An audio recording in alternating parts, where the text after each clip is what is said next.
Join the conversation by calling in at 476-1045 or tweet into the show at 1045 The Team. It's Big Board Sports with Rodger Wyland on 1045 The Team.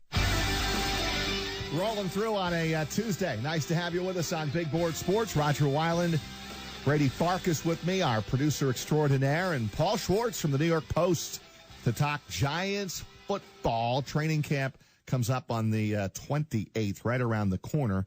Most of these beat writers and columnists take vacation right now. Good morning, Paul. Good morning, Paul Schwartz. How are you? Why are you calling me on vacation? As I said, Paul will probably do it for us, even though I'll bet you he's on vacation. Are you seriously on vacation? I am not on vacation right now, but Okay. the second I hang up this phone, Rodger, hang up this phone, there will be a beach and a drink. No, I'm kidding. No, I'm not on vacation right now, and depending on where I was, I would come off my vacation to speak to you. Well, we appreciate that. As you know, this is my new home now here on 104.5. I started last week on the 5th of July. You've been with me many, many years. I told our new audience and hopefully everyone who's come over and joined our program that you are also an integral part of the TV show that we do on News Channel 13 every year. We have a beat writer segment, and Paul is gracious enough to step in front of the camera and do his Giants preseason prediction.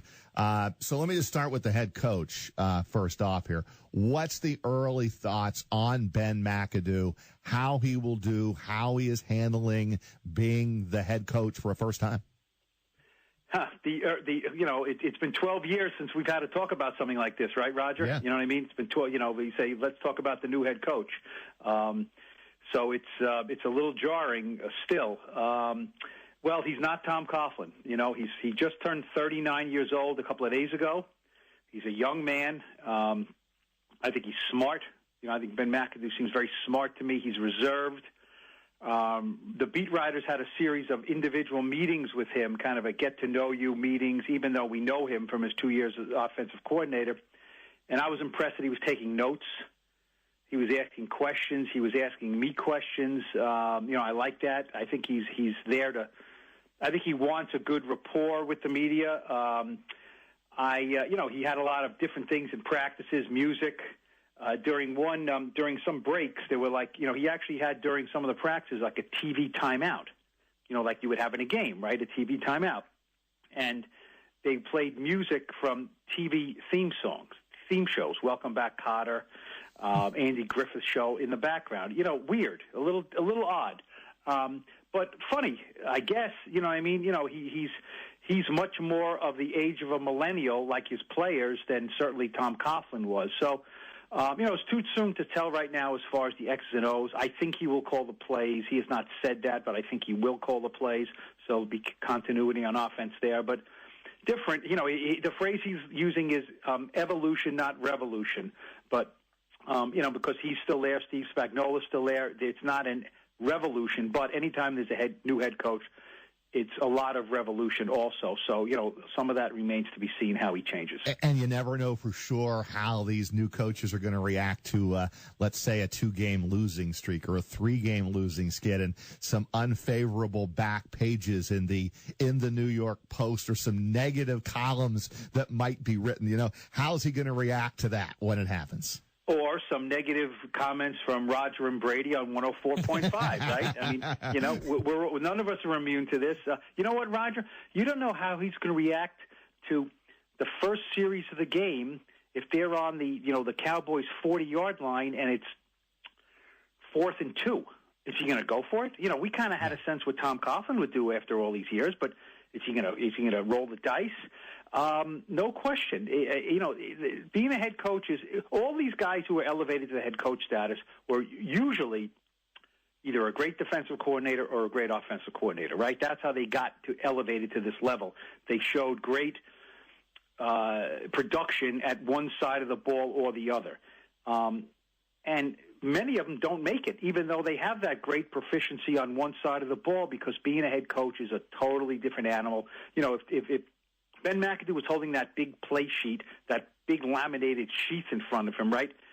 That's tunnel vision. You can't see what's going on. You might not be able to motivate the special teams or the defense or get a sense. So that's something he's going to have to work through if he indeed calls the plays.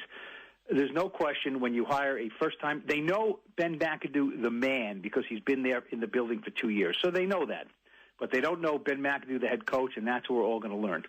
Paul Schwartz with us, New York Post, does a phenomenal job covering the Giants, also a Albany alum. So he follows the Will Brown program very closely, the Greg Gattuso football program, and has really helped support the programs over the years. There'll be a lot of question marks. I don't know what is at the top of your list, but let me just start with this one. How does Victor Cruz look in his attempt to get back? Because that would be a very big addition. We went through this last summer, and it never happened. What are the chances of Victor Cruz being ready to start this season? Wait, hold it. You just shortchanged me there. Why? Before we get to Victor Cruz. Why did I shortchange you? You said I followed the Will Brown basketball program, right? Yeah. And the Greg Gattuso football program, right? Yeah.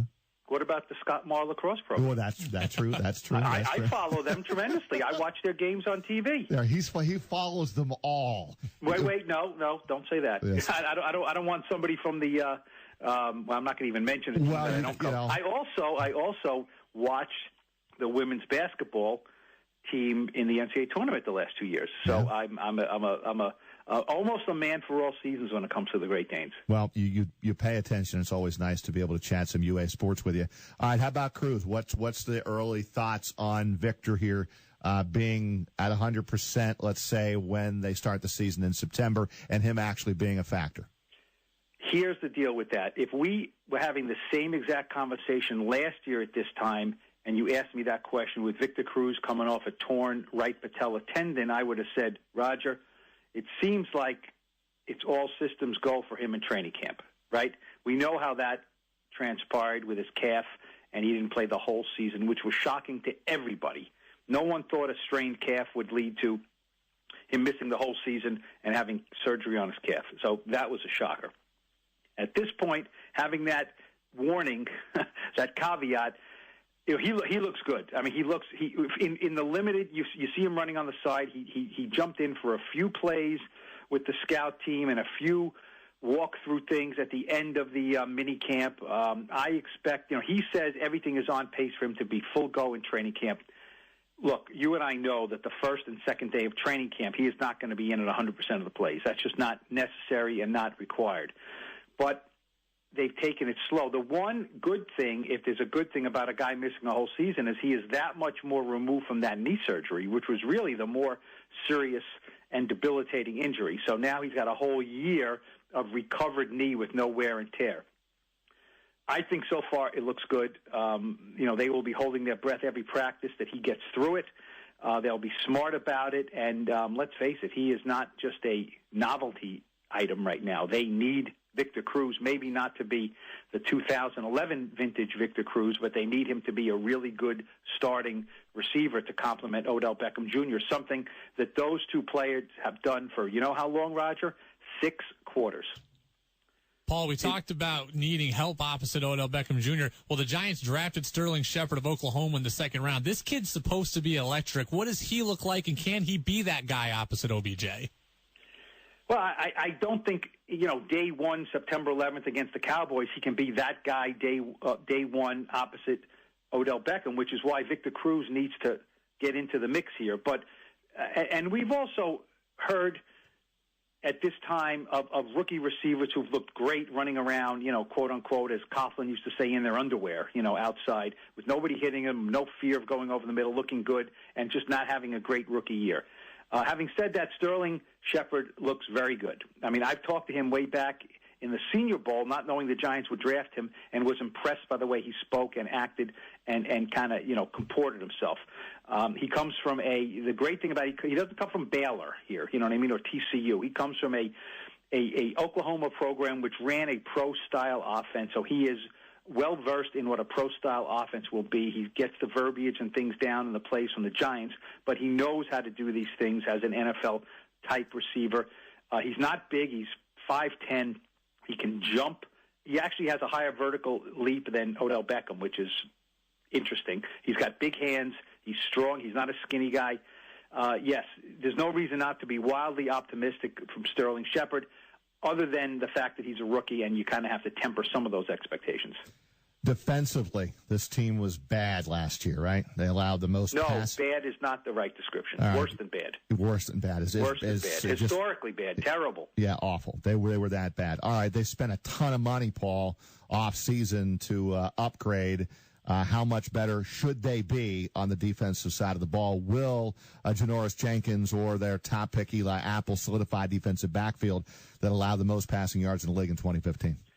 Well, they will be better. I mean, they're not going to be the worst defense in the league statistically anyway, 32. Here's the thing, that if they go from – they're not going to go from 32 to 5. They're just not going to do that. If they go from 32 to 17, they make the playoffs most probably with an offense that is in the top 5 or 7, which is what Eli Manning's offense has been most of the time. They were last year. They were a good offense. They're not a great running game, a good passing game, and had, just nothing to lean on defensively. They had a lead. They blew the lead because of their defense. The defensive line will be better. One guy you didn't mention was JPP. And, he's not going to be the same player he was last year in his 8 games, coming off that horrific hand accident. He'll be a better player. Will he be JPP of 2011? I don't think so. I think that player's gone, but I think he's in great shape. I think he will learn to grab more, better with that 4-fingered glove, instead of that ridiculous but necessary, club that he wore last year. Olivier Vernon's a good player. He is not an $85 million player, I don't think, but he's an ascending player who's 25, 26 years old. You mentioned Janoris Jenkins. He's a good cornerback. He probably will give them more than Prince Amukamara, who was hurt all the time, gave them. Eli Apple, yes. They love this kid, Darian Thompson, the third-round pick from Boise, who right now is the starting free safety. Now, right now and September 11th, there's a lot of things to happen between then, but he's a ball hawk, and they like him a lot. Nat Burhay, a safety coming back, who missed all of last year. They kind of like him. Linebacker position, Keenan Robinson, if he can stay healthy, is maybe an adequate middle linebacker. The big key there is, they have a bunch of serviceable guys. They need, Devon Kennard to step up and stay healthy and be a really good player, which is what they think he can be. But I think overall, Rodger, the defense has to be better because of the money and the talent they brought in. Now it's a matter of meshing. And let's face it, Steve Spagnuolo's on the hot seat here. His defense has been bad ever since he left the Giants in 2008 with the Rams and with the Saints, certainly with the Giants last year. He's got to pick it up and put these pieces together. Paul, can you hang through a break? Like an hour break? How long's the break? How long is the break? About 4 minutes. 4 minutes. 3 minutes. 3 minutes. I will hang as long as you pay me whatever the commercials are getting in revenue. You pay me that, and I'll hang for the rest. We'll work on that. And in the meantime, what does Paul think about the odds of this team, Giants, winning the NFC East, maybe some of his best and biggest training camp storylines that he will be writing about immediately starting on July the 28th. More with Paul Schwartz from the New York Post coming up next on Big Board Sports 104.5 The Team.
It's Big Board Sports with Rodger Wyland on 104.5 The Team. NFL training camps opening sooner than later. Giants on the 28th of July. Paul Schwartz, our guest. A little overtime for Paul, covering for the, of course, New York Post. Longtime beat writer and columnist. Thanks, Paul, for hanging through the break. Appreciate it. What are your headlines? I mean, what right away do you think you will be writing about when you hit training camp on the 28th? Well, we touched on some of them. You know, unlike like you look at the Jets, right? They are, they have major things that they need to worry about heading into training camp. Do they have a quarterback, right? They have with Fitzpatrick. Muhammad Wilkerson, is he going to show up? The Giants have none of those pressing issues, which is good for any organization. They have no major, we talked about Victor Cruz, but they expect him to be ready to play, certainly ready to practice. So there's no unbelievably hovering over this whole franchise, is he going to be ready type thing. So they have, honest-to-goodness football concerns going into camp. Victor Cruz, we mentioned, is one. JPP is another. They need some of these young players. They need to see development out of these young players. I mentioned Devon Kennard, a guy like Owa Odigazawa, right, who last year, one of the great accomplishments of my career is I learned how to spell that rather quickly. And I learned how to say it, too, so I could come on your show and not stumble over it.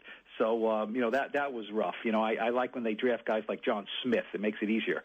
But he's a guy who basically didn't play as a rookie, and he was a third-round pick from UCLA who they expect to be in this next line of really good defensive ends that they have. So he's like a rookie coming in again. He's healthy. He had foot injuries last year and ankle injuries, hamstring, and he, like I said, didn't play as a rookie. So he's a guy, you need these young guys to advance. Tight end, Will Tye, a guy, right, you saw play against Albany playing for Stony Brook, for goodness sakes. He's probably right now the starting tight end. Is he just a guy, or is he maybe better than that? So I'm looking at a lot of these young guys in training camp, certainly. And as far as position battles, middle linebacker is definitely a position battle. You have the returning Jasper Brinkley, who the good news is he was a decent player and looked durable last year. The bad news is he was a decent player and a durable player and a starter on a historically bad defense, and he was in the middle of it all, so I don't know how good that is. Keenan Robinson from the Redskins, and a rookie they really like is B.J. Goodson from Clemson. They like him a lot. I don't think he's ready to start, but I think he'll be a guy you'll hear about soon and quickly. And, over the whole thing is Ben McAdoo. This is his first training camp. The pads will be on for the first time. What is the feel and what does this team look like with him as the head coach?